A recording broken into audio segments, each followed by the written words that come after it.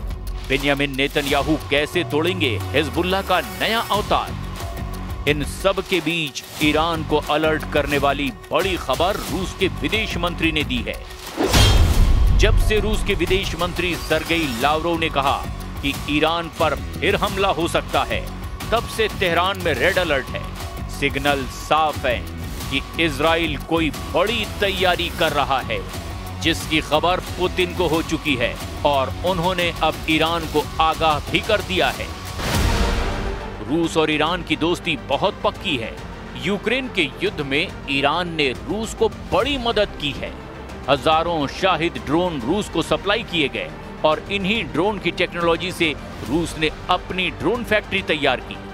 Iran की drone वाली support ने ज़ेलेंस्की की फौज का जीना मुश्किल कर दिया। इस बात का ख्याल पुतिन को भी है, इसीलिए उनके आदेश पर रूस के विदेश मंत्री ने संयुक्त राष्ट्र में ईरान से हो रही नाइंसाफी का मुद्दा भी उठाया। И его стремление добиваться от Тегерана односторонних уступок путем шантажа и давления. Считаем такую политику неприемлемой, а все манипуляции для восстановления антииранских санкций ООН, как и сами эти санкции, незаконными. एक बात तो बिल्कुल साफ है कि ईरान और रूस साथ साथ है और अब ईरान हिजबुल्लाह को फिर से खड़ा करके बाकी अरब देशों का गुट बनाने की भी कोशिश कर रहा है। कतर पर हुए इजरायली अटैक ने पहले ही अरब वर्ल्ड को इजराइल के खिलाफ कर दिया है। लेकिन दूसरा सच ये भी है कि लेबनान में हिजबुल्लाह और यमन में हूथी के अलावा इजराइल से लड़ने की ताकत अब तक किसी अरब देश ने नहीं जुटाई है।